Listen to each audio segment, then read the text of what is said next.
Nagsub ko na naman. Wala ba akong kakayahan yung BSP na i-print yung sarili nating pera? At ito pa po, nasan ba itong pera to? Ako po ang governor nung dinesisyon na namin yan. Wala po capability rito sa Pilipinas. Wala. Because we are shifting to polymer. Okay? And if we could shift to polymer. I talked to the governor of Australia. So So itong mga pera ito directed to the BSP. Ito po ay may kinalaman doon po sa national ID na may budget po ng 28 billion and it started back in 2018 and hanggang ngayon hindi pa rin po natatapos. Ang akin lang po pinagtataka, inarbor niyo po sa PSA yung pagpapagawa, pag-a-assign, pagbibigyan ng task kung sino po yung gagawin national ID. Na matapos nyo po ma-arbor, isinab-contract nyo po sa isang company. And nung matapos po may subcontract, yung ngayon, sa palagitnaan, nagkagewang-gewang na po yung paggawa ng ID, nagkaroon ng problema, and from my understanding, there are about 20 million na mali ang disenyo, kaya babaguhin. Anong mangyayari dun sa bagong disenyo? Itatapon na lang ba sa basurahan? At ano na lang yon? Kumbaga, wala na yung mga nagawa ng maling ID kasi gagawa kayo ng bagong design or magpapalabas kayo ng corrected design and then yung lumang design and the corrected design, gagawa lang kayo ng konting correction doon. So, meron tayong dalawang klaseng disenyo. At least, Thank you. would you know about that, Thank you, Deputy Governor? Mr. Chair. I just have some notes that the designs are actually approved by the PhilSys Policy and Pero bago na, sir, isagot lang, bakit niyo po inarbor sa PSA? Di ba dapat PSA na ang maghanap ng agency, government agency na para gumawa ng national ID? Para sa akin, di ba dapat yung National Printing Office ang may capacity din? Or kayo pa meron din capability sa BSP, bakit po kinakailangan yung isa? Na-request po ang BSP na tumulong.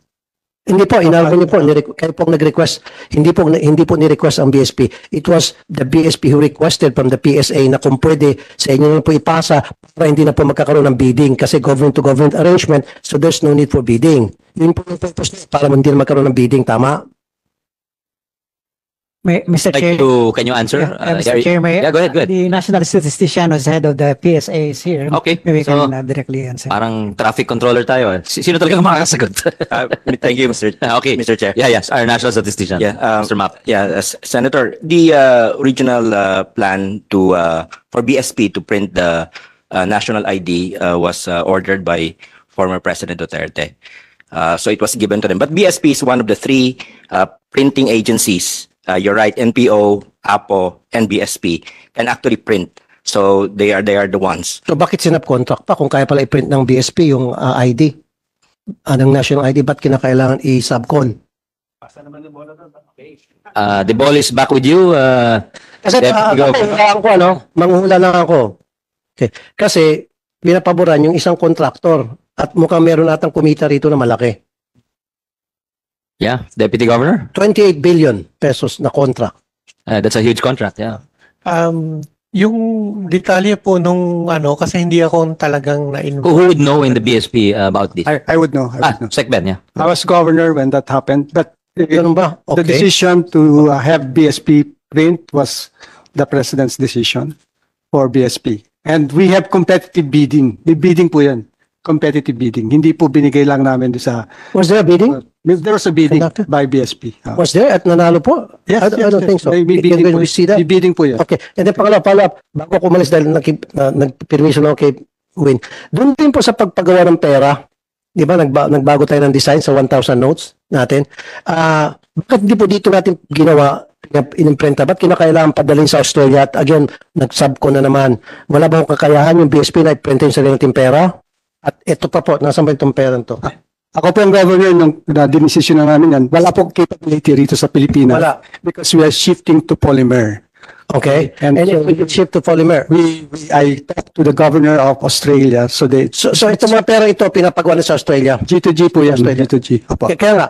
So, di ba meron dito yung security, tawag nito?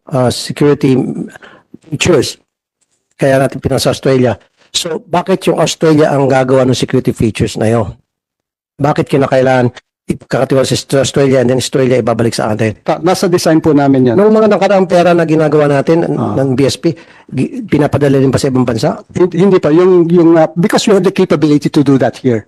Pero yung polymer po, wala po tayong capability. So ba't kinakailangan pang polymer? Bakit hindi lang tayo binago natin yung disenyo and then kaya naman pala natin gumawa ng security There film? was a decision na every 10 years nagpapalit po ng disenyo yung Kaya nga, change the design.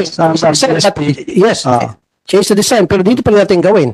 Pero naman natin, wala nga po capability for polymer production. bakit kailangan pumunta tayo sa polymer? Who made that decision na kailangan pumunta tayo sa The polymer? Central Bank Monetary Board decided. Well, Because it's safer, it's more economical. Anong pinakaiba? Wait a minute. Anong pinakaiba nitong perang ito at saka yung sa dating pera? I've seen the data na for the past 10 years,